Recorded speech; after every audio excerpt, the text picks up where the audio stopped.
Moves 97.9, 105.5, KISS FM, Big Papa and Liz. And in studio, Rebecca Silence, local life coach. That's right. It is a Confession Tuesday, and good morning again. Good morning. So again, here's how we roll on a Confession Tuesday. You go to CNYKISS.com. You submit your story, your email, your topic, whatever you'd like Rebecca's help with, and we address it right here on the air. You ready for this week's email? I sure am. All right, Yeah. Here we go. Dear Rebecca, I've been talking to this guy for 7 months. He has a key to my apartment, and we spend every free time we can together. Every time we're out in public and someone asks if we're dating, he's always so quick to say no. All of his friends know about me. I have yet to meet his family. I finally asked him where we stand and why we can't have a title. He responded as he's not ready for that. I know he cares about me, but I don't understand. Why is a title such a big deal to him? Nothing at all would change in our relationship. He says titles complicate things. The only thing I got out of our conversation is that I feel not worthy of a title, and I'm just here temporarily until someone worthy comes along. He says I'm not wasting my time when I asked if I were, but that's not how I feel at all. Please help give some insight into this because I definitely don't want to waste time, even if I feel he's worth the wait when he doesn't feel the same about me. All right. Thank you so much for this email. My first question to this listener is, why not totally own that a title is important to you? You're saying, why isn't a title important to him? Well, the title's important to you. The type of relationship you want is important to you. So your worth is not dependent on this other person. It's dependent on you. Right. If you want a title and commitment, I would be say, okay, I won't waste another second of your time because you're not the waste of time. This guy's totally getting his cake and eating it too. He's got a key. He's got arm candy. He's got no real, having to commit piece going on. Technically, he's single, quote unquote. He's got rules. Right. So he gets to enjoy the benefits of the relationship without committing to it. And then what's wrong with that? He's being pretty upfront and honest.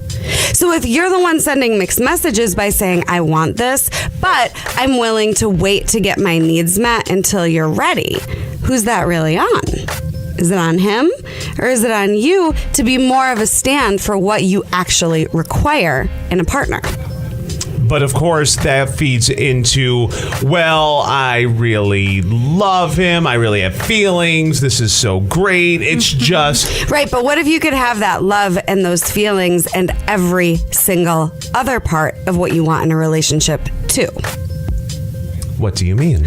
So what I mean is just because, 25% of the relationship is great, if 75% of the relationship isn't, and you've asked for what you want. So this is the most important piece. If you haven't asked for what you wanted yet, and you're afraid to because you don't want the relationship to change, I want you to be brave enough to use your voice and ask for what you need. If you've already done that, which is what it sounds like this listener has done, right? She's already like 27 steps ahead because she's been very clear. But then it almost sounds as though you're undermining yourself if you say what you want and then let it be okay that you're not getting it. Right. Accept less, even though you've said this is what I want. So that's where I'm saying it's not actually on the other person. It's on you to be more of a stand for what you want. So if you're not 100% fulfilled in the relationship, and I don't mean that it needs to be perfect because it won't be.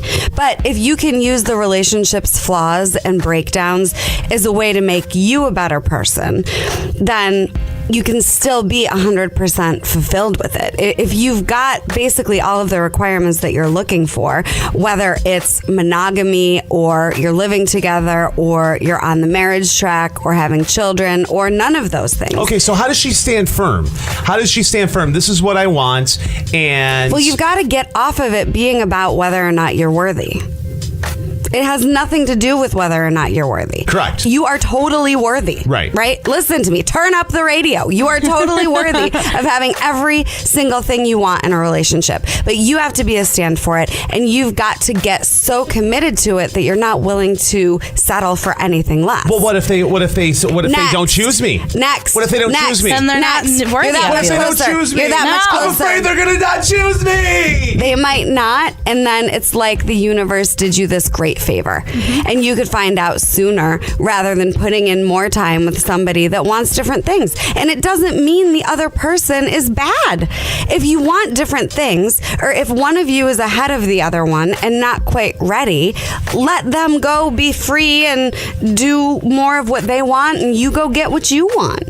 But I want for everybody's goals, regardless of whether or not their relationship, for you to get so committed to them that it's not a matter of if you're going to get it, but when.